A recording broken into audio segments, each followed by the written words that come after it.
Hey, Larry's Fountain Pens here. Today I'm going to do a update review on the Lamy Aion.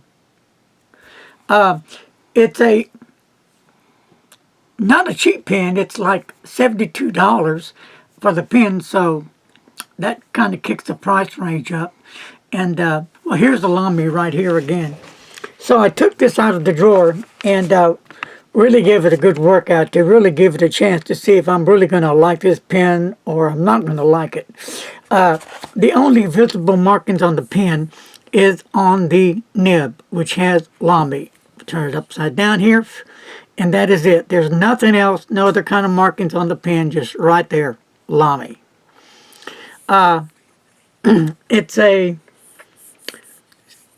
material, steel, aluminum, and it's a pull-off cap.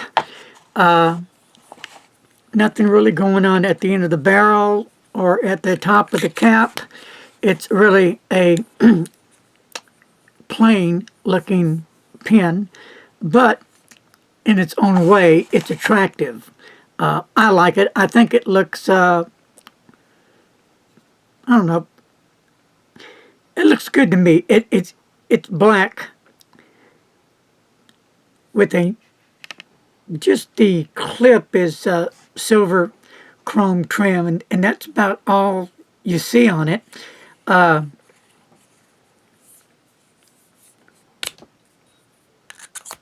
It does post, but if you do post it, it's going to be a little bit big if you post it. So for me, I don't have to post it because it's long enough without it. The barrel just streamlines into the grip, so there's no kind of step off when you're going from the barrel to the grip. And it's a large grip. It's a real girthy grip. What I like about the grip, yeah, because this grip will accommodate all size of fingers, okay? So don't worry if you got those big, large, chunky fingers, it's going to handle it. And if you hold your pen up here, it'll work wherever. You have a lot of space on the grip that will adapt to your fingers. And the nib is a bit different than the Lamy nib, which I'll show you, than the regular All-Star or Safari nib. It's a bit bigger, but they're saying that the nib will interchange with the Safari nibs. So that's kind of cool. This is a medium nib, and on the nib itself, it does have Lamy M for medium, and that's the only thing on the nib. It's a, what I want to say about this, it's not slippery for me, but some people would call it slippery. I didn't have my fingers slipping all over the place. When I wrote with the pen, my fingers stayed in place where they needed to be, and the nib was always in the correct position. So I guess, if everybody's different, so you either like the pen or you don't like it. It's easy as that. But is this pen worth, $72? The pen comes in a few other colors. It comes in a blue, a red, and a silver. So that's kind of cool if you get into those colors. Screw off the barrel, and this one came with a converter. It's a Lamy converter. And this one doesn't have the little nipples on the end of it. It just goes right into the grip section to the feed, and voila, you're in. And so I've been using this pen steady for a couple of weeks now, really giving it a good workout to really see if I'm going to like the pen and to really see what I'm not going to like about the pen. And, the pen is a worthy pen. It's the kind of pen that you would take wherever, to school, to work, out and about, quick notes, long writing sessions, didn't tire my hand out, felt great in the hand. The pen doesn't have a whole lot of bells and whistles, you know, the brilliant colors, that popping colors, the gold trim, you know, the Lamy logo on top. It's just a plain, simple, metal, black, dignified fountain pen. That's a good word for it, dignified, in my opinion. I would call this the working class fountain pen because that's what it is. It kind of reminds me of the Lamy 2000, the workhorse pen they call. I would call this also another incredible workhorse pen. If you wanted to pull the gold nib from the Lamy 2000, I'm hearing that you can put it on this pen if you want. But you know, it's up to you. Do you think this pen is worth $72? Do you like this kind of pen? It does have some weight to it. And let me go over the weight for the pen.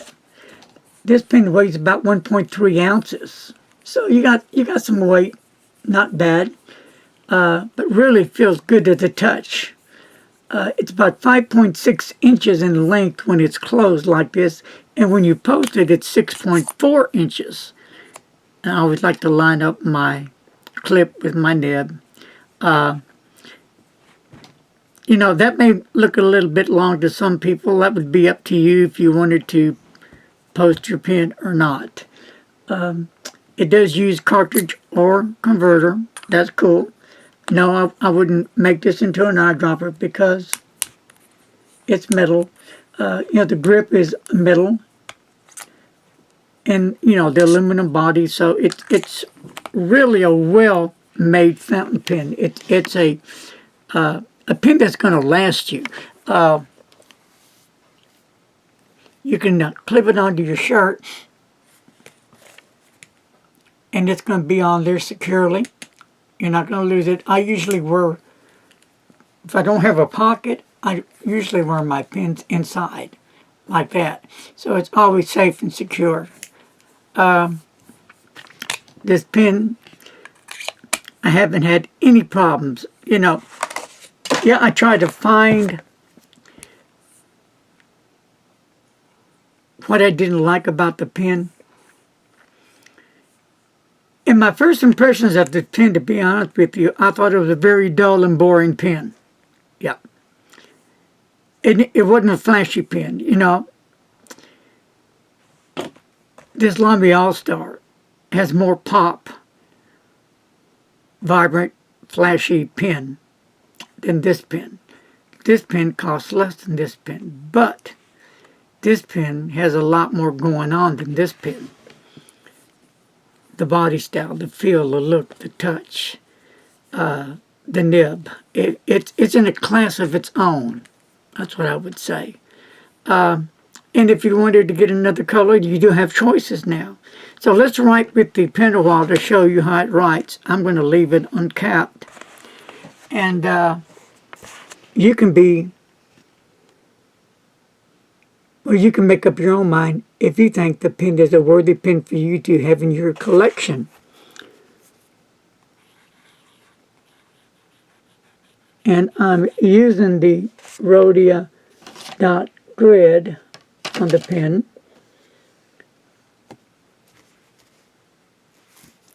And this is a medium nib, and just look at the wetness here. It lays down the ink nice and wet.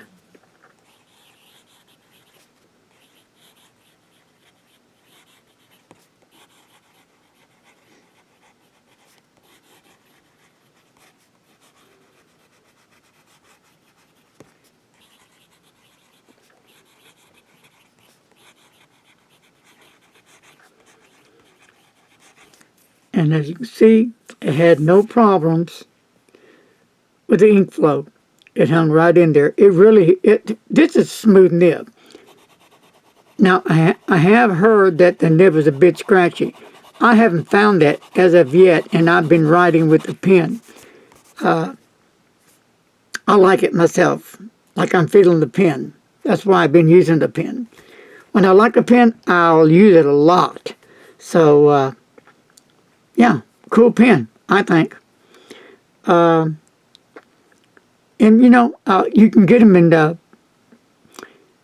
fine, medium, and broad, the nibs. This is a pen that I would probably get the blue one next. Probably, I'm not sure, probably in a fine, because they write pretty wet. So, reverse.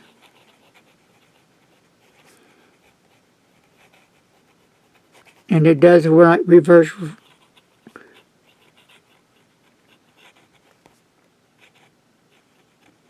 But it tends to give out, so it does write reverse when you start writing with it for a while, but then after a short period of time of writing, it will finally give out. So, stick with the regular way of writing with the fountain pen. Well, I hope this kind of helps you on your journey about the Lamy Aion. And last but not least, now the cap, real quick, it doesn't rattle or anything, but you can turn the clip like that. It's some people that could be annoying. It doesn't bother me. Nothing about the pen is annoying or bothersome to me. Everything worked well with the fountain pen. I was really impressed. So why didn't I have these kind of good remarks, good reviews when I first reviewed this pen? Well, like I said previously, when I first saw it, it was boring.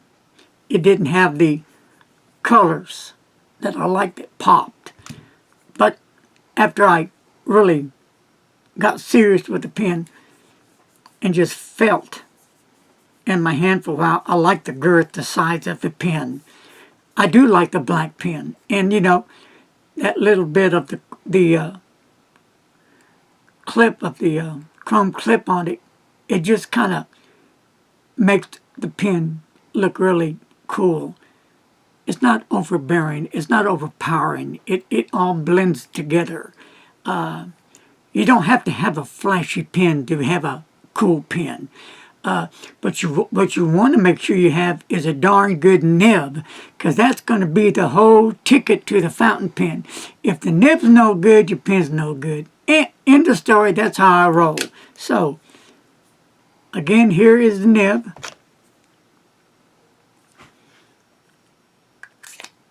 And I hope you got something out of it, because I know I did. I'm really glad I gave this pen another shot, because it proved me wrong, and it gave me another reason why I need to use it. Can you dig it? Thanks for joining me today on Larry's Fountain Pen. I hope everybody's had a wonderful day, and don't trip out. Be safe. Don't text and drive. Talk to you later, Faith. Later.